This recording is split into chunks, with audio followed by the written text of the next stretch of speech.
Hello and welcome to the Podawakens as we dive back into our chronological Clone Wars watch. My name is Jordan, and with me, as always, on this watch is Logan. How are you today, Logan?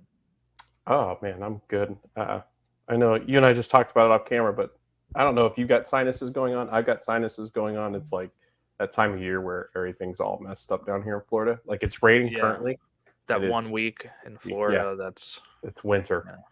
yeah. Yep, sucks. Yeah, I don't know. I think mine. I don't know if it's sinuses or a cold or something, but I think it's sinuses because I wake up with a lot of the post nasal drip Yep, stuff in the throat. So that's been that's sexy. That's yeah, it's the been new. rough. That's the new thing. Yeah, maybe it makes my voice sexier. I don't know. It Let does. us Yeah, know in the comments below. yeah. I mean, I'm um, gonna tell you it does. Like it just you sound like cool jazz in the morning. You could be on the radio. yeah, well, we kind of are on a radio here. We're on a podcast. We are going to be diving into the next 3 episodes that we have here, which are Season 2, Episode 9, Grievous Intrigue, Season 2, Episode 10, The Deserter, and Season 2, Episode 11, Lightsaber Lost. I guess kind of before we dive in, just your thoughts on the week in general before we dive in episode by episode. Yeah, I mean, as far as week in general Grievous terms, I would say I it was good. It was not one of my favorite weeks. I don't know. The third episode was okay, and when we get to it, I'll kind of explain why I thought it was just okay. But yeah, I didn't have like this moment of like, wow, these were really good episodes. Grievous's episodes are usually pretty decent, but I don't know, like the arc, it really wasn't much of an arc. It was more of a, I think the first two were It was a similar two in ways. episode arc, yeah, Yeah, and then the third one was not. yeah, it's just kind of a standalone. Yeah, which happens sometimes in the show that we're, I had to pair that one with these two because the next batch of 3 is a arc with Right. the Mandalore arc. So we only have 2 more weeks of season 2 after this, and then we're diving into season 3 already. And then we'll have like a random episode of season 2 in the middle of season 3. But no, yeah, I agree. I think the first 2 are good. The third one is kind of just like a one-off standalone that's not super important to the main story. It's fun in the sense of it's like this mystery they have to solve, and you have Ahsoka paired up with Master Sanube when we get there. But overall, a decent week in the Clone Wars. Not the best week. Okay, so let's dive in. I guess Grievous Intrigue. The description on Disney Plus: Eth Koth is taken hostage and tortured by General Grievous. This one was directed by Giancarlo Volpe, written by Ben Edlund, and premiered January 1st, 2010 on Cartoon Network. So this one starts off with Eth Koth. This is another one of my favorite Jedi. I had the action figure of him before the show came out, because he's like in the background of Phantom Menace and Attack of the Clones and stuff. But we start off with him, and we kind of get this great action scene at the beginning because Grievous boards the ship. And one thing I really liked here was like the color of the troopers. His troopers had like green and yellow paint on them, and they had like a cool logo or design or some sort of symbol on there. But like he gets shot, and he does like this cool backflip and is able to still like grab his lightsaber again, and then he takes out the droids until the Magna Guard droids come in and surround him, and then we get a nice fight with Grievous and Eth Koth until he's taken prisoner. What's your thoughts here on the opening with this battle, and the fact that Grievous didn't kill him immediately like he sometimes does? Yeah, I always wonder, like, I don't like Grievous seems to be the most maniacal of them all. Like until we get more like Darth Maul or we get more, you know, Vader, Anakin. It's like Grievous seems to be the one that's going to want to kill. I guess because mostly is he like droid? Is he half droid? Like, I don't know if I've ever asked that. I would say he's kind of like a Vader in the sense that he was a alien, as we saw when they went to Grievous's hideout, right? And he had like the things. But if I remember right, in the old canon, back in the day when I was a kid, and I'm not sure if this is still part of the official canon now with the Disney stuff, but from what I remember, he was like in this explosion on a ship or something, and then they took what was left of him and pretty much that's why like his eyes are him, right? And his definitely his heart is. We see Obi-Wan open that up and shoot it in Revenge of the Sith. It's kind of like from here to like here is what is like real for him, and then everything else is kind of like a android-esque stuff going on. Yeah, he's like I guess you'd say a cyborg, right? He's kind of mixed between robot and person. Yeah, because then he starts running around like a spider. Like that's my favorite part whenever he turns very spider-like because he's got the different arms. But yeah, I thought like this scene too. It felt very Game of Thrones where it was like this would be a great time to just behead the Jedi, like just absolutely take him out, and he didn't. And I was kind of shocked. And as we get further into it, and he has that holo transmission to the Jedi on Coruscant, like I thought like, oh, he's going to kill him. Like, there's no chance that this Jedi survives. But because he collects lightsabers, like what all of a sudden changes Grievous's mind? Like, or does he just steal them and then? No, the lightsabers are supposed to be people he's killed. So I do think Grievous's issue, right, is that he kind of does whatever the writers want him to do in that regard. I feel like with Grievous, it's kind of like whatever the plot demands is what he'll be able to do. There's times where he's a little inept, as we've seen, right? And then there's times where he's really, really great.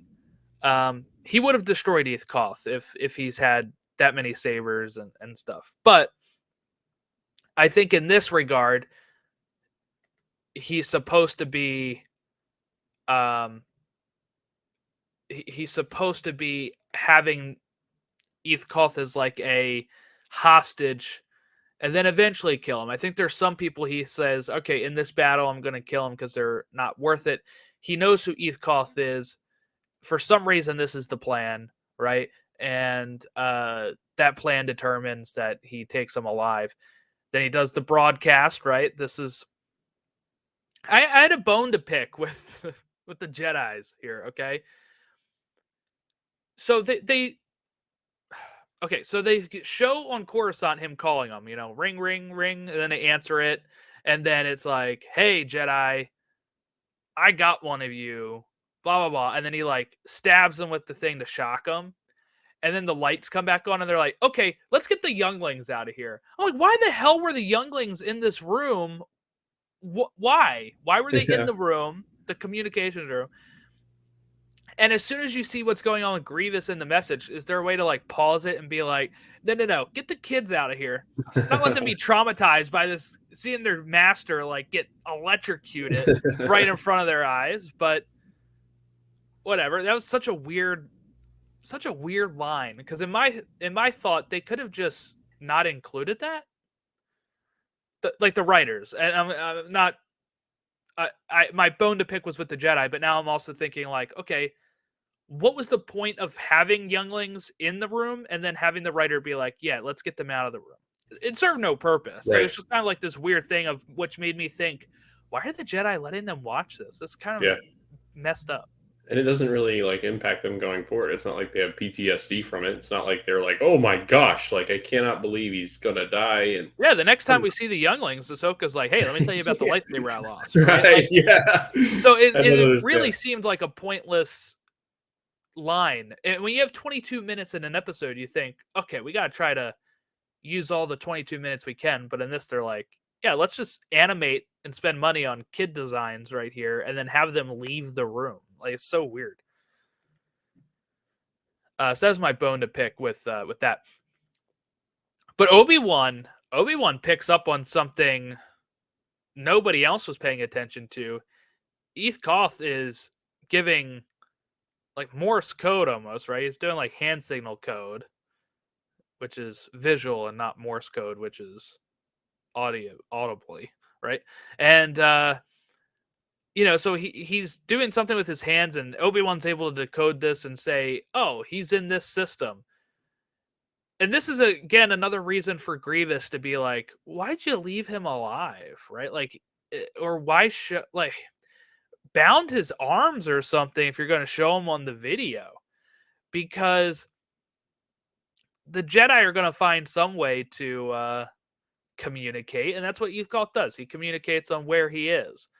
And I love this, by the way, when they're like, "Oh, he says he's in this system," and somebody, I forget who, says, "Oh, last we heard, Grievous doesn't have any ships in that system."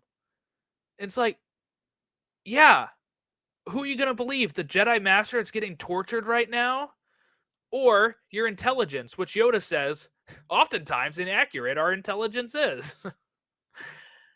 Not great for the Jedi spies. I don't know who they're getting their intelligence through. I'm assuming it's through somebody through the Republic, which would be Palpatine, and that is why that intelligence is often as inaccurate as it is. What was your thoughts on this here? I definitely think it's because Palpatine's probably giving them the intelligence, but just the fact that like one of the Jedis have to speak up and be like, "Hey, I know Eth Koth is telling us that's where he is, but last we heard, that's not where Grievous was." Yeah, I like that. It's like we have this intelligence that he's there, and then they're like, "Yeah, but what if he's not?"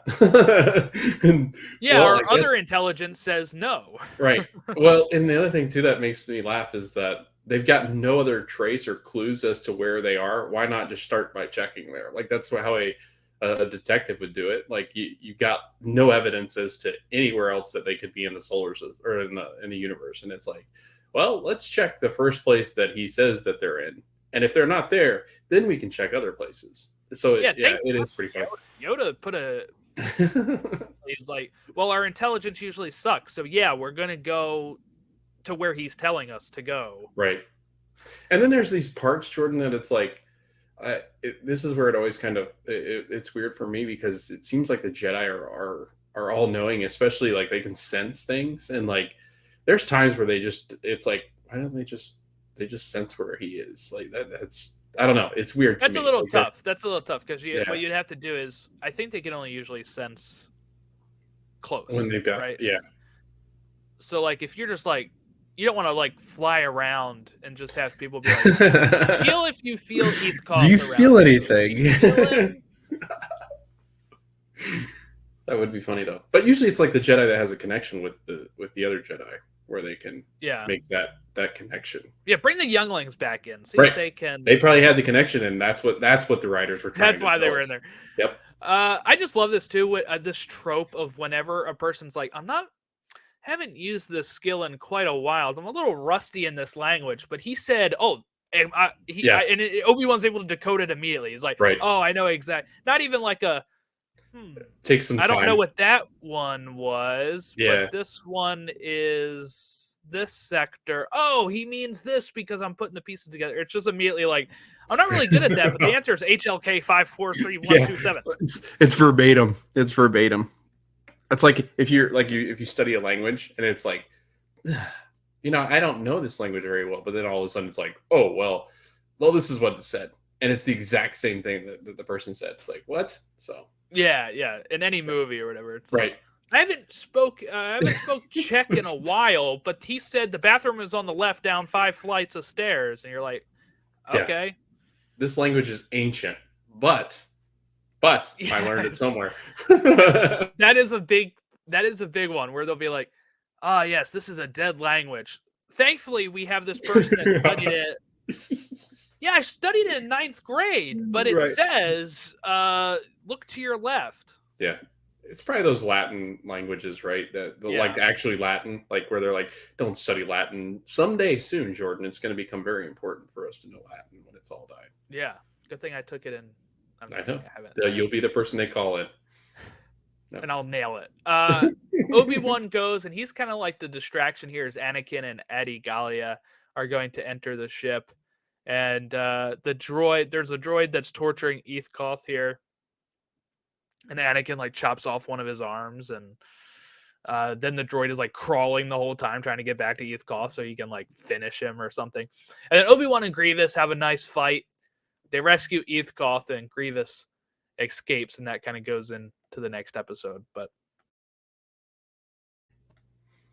there you have it for the first episode, Grievous Intrigue, which I know we just kind of poked a lot of holes in that one, but I still enjoyed that one a little bit. So I think any of them with like the Sith Lords or anybody part of the Separatists, like I feel like those are all very interesting when you get the big bad villains, like when you've got like Dooku or Asajj, and right.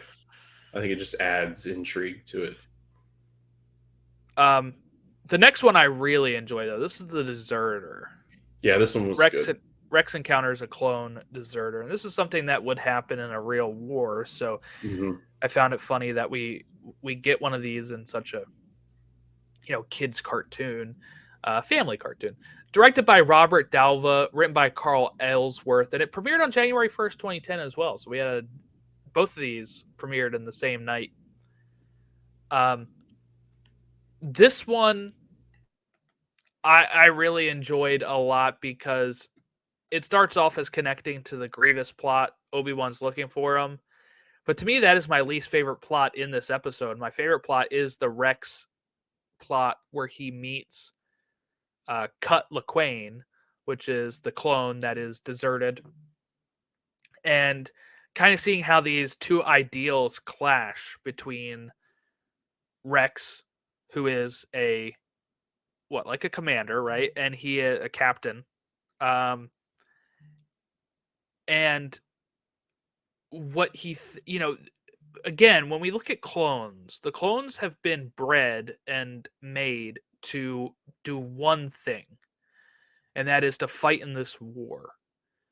So when Rex calls him out on being a deserter, and then you immediately have Cut saying, "You mean that I'm making a choice like I should have?" Like his whole argument is, I am a living being. I should be able to have a say on if I participate in this war or not.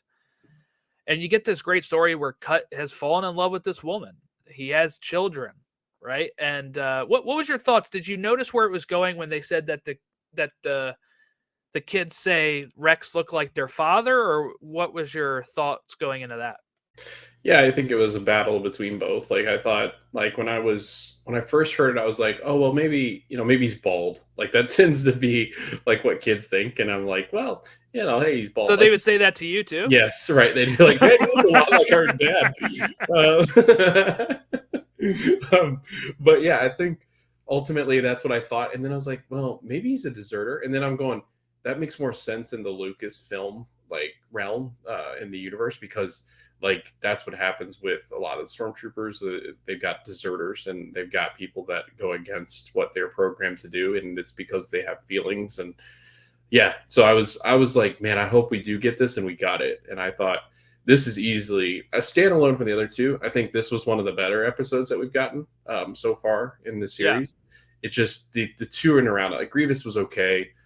But the next one, we'll get into it more. But as part of the three, I just didn't care for it as much. But this one, I was like, oh man, if this was just like if this was a clone, like lumped in with one of the other clone ones, then I felt like this could have been a really good, like powerful episode. But I think it's one of the top ones so far.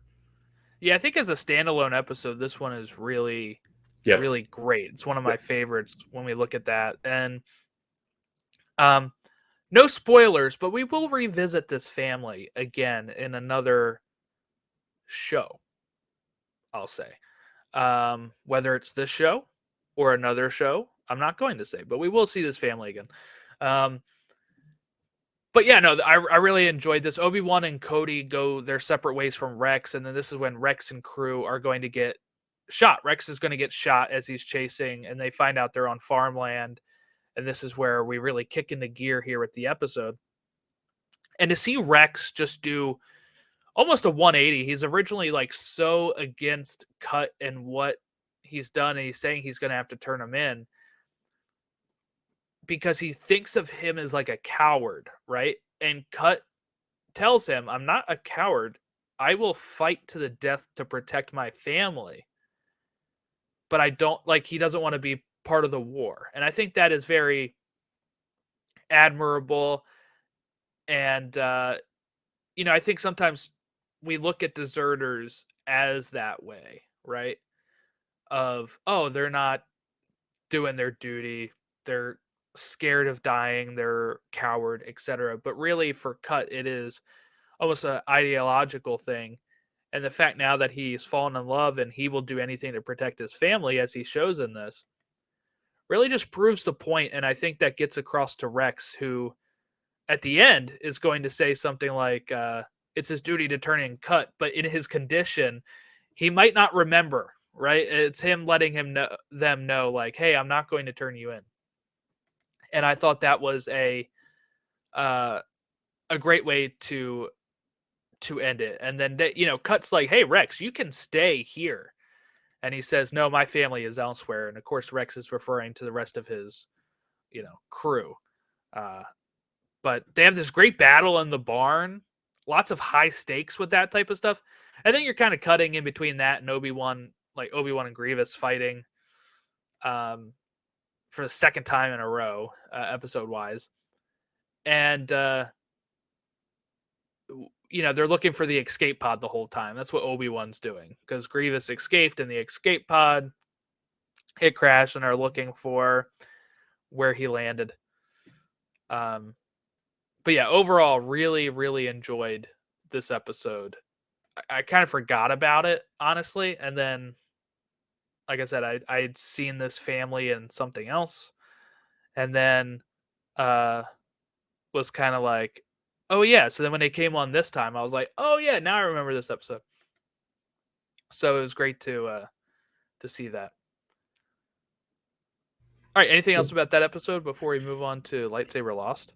No, I think it was like focusing on the just the conversation that Rex has with Cut. It's that I think Cut asked Rex what his name is, and he's like, well, it's Rex, and it's it's like Rex, his ID number. Yeah. Rex asks Cut for his ID number, and he says his name is Cut LaQuaine. Yep. And then when he reciprocates and he asks what's his number, and Rex is like, well, my name is Rex, I have a name too. Yeah. And it's kind of like really showed Rex right at that moment, I think is what you're going with there, right? Is how individual these clones can be. That like he has a name, and you know, some of his crew has names, but like his first question was to ask what the number was. Yeah. And Cut, you know, cuts that out. He's like, no, I'm a person. This is my name. Yeah. But since he was asked his number, he asks Rex because he's thinking, well, Rex must go by his number if he's asking me my number. And then Rex puts that in like, no, I have a name too. And it kind of shows that they're alike, right? Yep. They're alike and they're different at the same time. They each want to have a name and have a personality. But as Cut is going to tell him, like, I know you better than anyone else because we are the same. You know, we're like the same genetics. Because he's talking to Rex about kind of like having that family and stuff like that, and having decisions to make and be able to be your own person. And he's like, I know what you think about it. And Rex is like, how would you know I think about this? And it's kind of like, because I did, right? And we are the same. We are brothers. So, no, I really thought that was a great ideological conversation. Yeah, and there's a there's theory in behind why. I mean, it goes all the way back through time and through history, and the biggest example I can think of is during the Holocaust. They gave them numbers, not names, and the reason why they did that is that, I think it dehumanizes them, and the ability to make that connection with somebody that you know their name, because once you know somebody's name, they become a lot less threatening, but they also makes that human connection. Like, we're alike. Like, we have names, we're human, we have the same feelings, we have the same emotions. It's the same thing why they separate in prison and stuff like that. So it's interesting to me because it's a dehumanizing factor that I think the chameleons use to be able to use these these stormtroopers as weapons, and the fact that they become more personal and personable and I don't know, individual. I think that's a big thing. And then I love when his daughter comes in and Cut's basically like, you can do whatever you want to do in life, and Rex is kind of just, he observes all this and he's like, I think that's when you're starting to see, and it's so I guess stereotypical of somebody like this, that it's that is created in masses or part of a mass group, that he wants to keep going back to, like, oh no, I've got family, but he's talking about his buddies and his troop, and like, I don't know, like it's similar to all the other movies that kind of cover this, where these people want to not individualize them because they make it easier for them to use them as a weapon, an extension of a weapon. And these people are trying to say, just like Cut, like that's why he deserts, is that he starts to have these feelings, and he knows he knows the right path to become an individual, and he does become an individual. And I think that's huge because a lot of these stormtroopers won't, and that's why they attack whoever they want and in war. So I think also too, Jordan, like, it's interesting because it goes to that dynamic of like I think world wars are more difficult nowadays. There's a reason why there's a bigger gap between the last one that we've had, is because of, I think, the connection and how easy it is to connect with people all over the world. And you hear this a lot now currently with the Russian conflict, where a lot of the Russian soldiers don't want to fight. And I think it's that. I think they feel more connected because they can just flip on a TV or a screen and see what's happening in Ukraine. Whereas, like, and I'm not really sure you got that in World War II, besides when you saw it up close and personal, that these people are not evil. Like, you're fighting the same kind of person. Their country put them to work, and they're putting, it's a weird concept, war. So I think that's what also impacts these droids, or sorry, the clone troopers. I keep doing that. Yeah, no, I think that's all great points, because just imagine you were a living being that was created just to fight war, and you have no say. Yep. Right? Because if they desert and they get caught, they're going to be probably seen for treason and either executed or, in prison. And that's what would probably happen to Cut if Rex turned him in. Because they would see it as like a defect, not just a defection of like leaving your group, but like a defect in the cloning process is probably how they would see that as well. Oh, he's not following orders, right? He's part of a bad batch. We've seen what they've kind of done to bad batch people before. So if they think he's that, could be in prison, could be executed. Okay, I guess let's move on to the last one that we have here, which is Lightsaber Lost, which was directed by Giancarlo Volpe, written by Drew Greenberg, premiered January 22nd, 2010.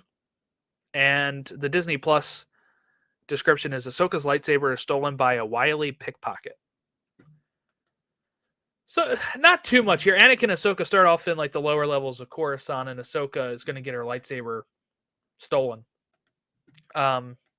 picked off. Somebody's going to pickpocket her here. And then she talks to Jocasta Nu, the librarian, trying to find the thief. But she says, hey, Master Sunube is actually very good at Coruscant lower level crime stuff. So why don't you go talk to him?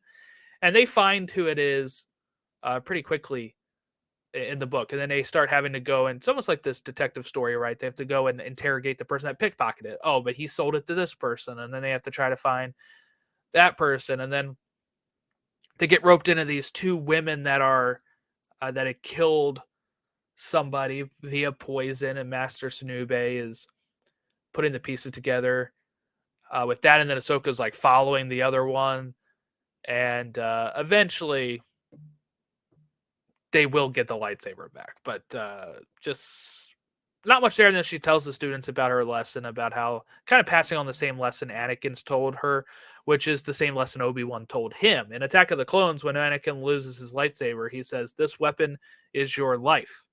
And that is what Anakin's told Ahsoka. She mentions it at the beginning of the episode. And then she tells that to the students. But then she kind of difference it a bit of, while it is your life,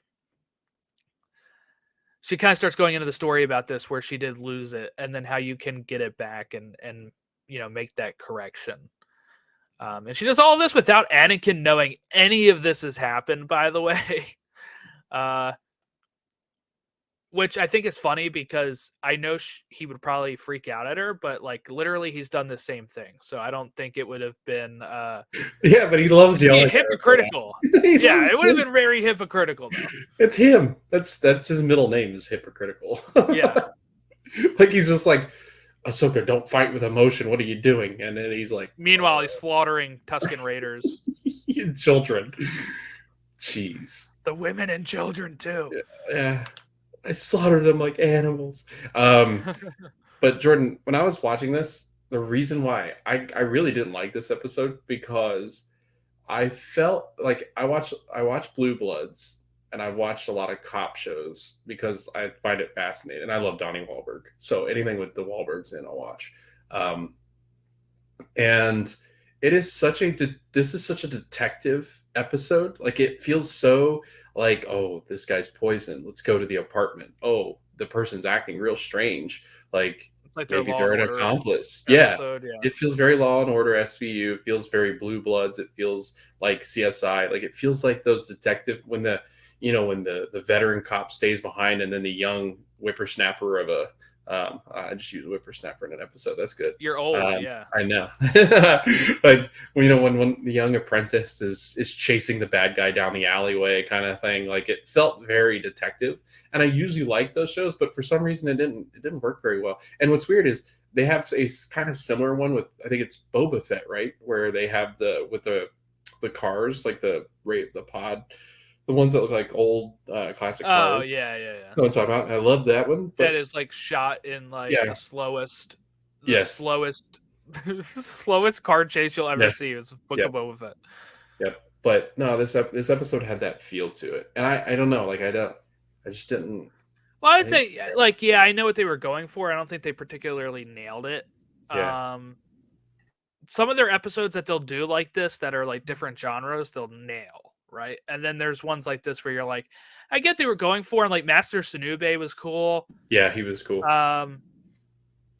Ultimately though, they're only looking for a lost lightsaber. And really, I don't think a lightsaber, while it is a weapon, if you don't know how to use it right, they're not going to go far, you know? This person wasn't very adept at using a lightsaber, so it was very, she did cut 2 droids down, like the police droids that come out. She's like, no, slashes them in half. It takes off. One thing that really stood out to me is, do the police droids know who the Jedi are right away? Because like anytime Sunube is like, hey, get her, like police droids came out of nowhere, like, yes, we will listen to this guy. Right, yeah. That's what I thought too. I was like, even Ahsoka's like, what I was thinking? Ahsoka at one point's like, get him, and so is Sunube. Yeah. And the droids come out and they do approach the person with the lightsaber. But I was surprised, like, the person with the lightsaber isn't like, I'm the Jedi, get them. And then you'd be like, oh, shoot. And then, like, turn around. But they didn't try that. I would have tried that if I was her. Yeah, it is strange. It's like, because they don't really clue you in on how the local police force gets involved. Yeah, because, like, So again, Sunube realizes this girl is the one that killed the guy in the apartment. And he's just like, you're going to go away for life. You know, I don't know what he said, but he said something like, I got you. And then the police come in. And I was waiting for her to be like, he poisoned my husband. And then be like, oh, shoot. But like these women that did this, and the script writers, I'll say, probably the script writer the most, did not think about like having that little fun part of just being like, can we get the... Now, of course, maybe police droids have a database of every Jedi and they just know, okay, yes, I can accept orders from this guy. But it was just very weird how these women didn't try, just throwing it off just a bit by saying like, no, he's the killer, or I'm the Jedi. See, I have the lightsaber. Yeah. And because Ahsoka would then not have one. And they would turn to her and be like, oh, right, she's not a Jedi. Yeah. I thought that would have been really cool. But ultimately, they get the lightsaber. She tells the children. Not much happened in this one. Yeah. No, I did. I thought eventually Anakin would find out, and he didn't. And I'm kind of glad he didn't, because they've overkilled, I think, take a break from the Anakin getting on Ahsoka stuff. But yeah, that's just constant. Like it's constant master teaching lessons to the Jedi. It's always interesting because, like you said, like Anakin is so hypocritical that he does the exact same things that Ahsoka has done and is doing the exact same things that Ahsoka is doing. It's not like there's, years apart. They're a year apart from each other. Right. This is happening exactly when he's doing the same thing with Obi-Wan. So it's just, that part's hard to get my head around because of how much. And but then I guess that's right, because Obi-Wan and Anakin aren't always together once the second episode happens, because Anakin's mostly with Padme. So yeah, but still, I think it's funny whenever Ahsoka, like Anakin is always on top of Ahsoka, knowing exactly where she is at all times, and now he's just like, I don't know where she went. I find it strange that she was acting weird. Yeah, he's too self-absorbed. He wasn't paying That's attention. true, and he doesn't like sand. He thought there was going to be sand involved. Yeah. Well, that about wraps up this week. We do have 3 episodes next week, which are Season 2, Episode 12, Season 2, Episode 13, and Season 2, Episode 14. And this is the first Mandalore arc that we're going to get. The Mandalore Plot, Voyage of Temptation, and Duchess of Mandalore. I'm really excited for you to watch these 3 episodes and kind of get to understand a little bit more of the Mandalore background that is, of course, hinted and referred to within The Mandalorian. So looking forward to that. And then we have another 3 episodes in week 16, and then we're on to season 3. So kicking it in gear now, man. We're really starting to get further and further into the show. Like I said before, you get some of these episodes that you're like, okay, this week was all right. I think we did have a diamond in the rough here with the deserter, but sandwiched in the middle of an okay episode and another okay episode. Yeah, no, I think you're right though. I'm looking forward to Mandalore just because I know that there's a lot based in this series, and then going forward we get a lot of Mandalore. So I'm kind of excited to see where like the roots of that is, and then I'm sure there are other roots of Mandalore, obviously, because they are so ancient. And I'm pretty sure that you get a lot of that in like a lot of the written stuff. But I'm excited to see what happens with Clone Wars, just because I love Mandalore so much, and I'm sure we get some crossover between some of the characters that we see in the Mandalorian. So looking forward to it. All right, if you want to give us any sort of feedback, call us idiots, whatever, you can leave it in the chat below on YouTube, or you can hit us up on social media at podawakens or podawakens@gmail.com. Have a great rest of your week. We'll catch you next time when we talk the first Mandalore arc.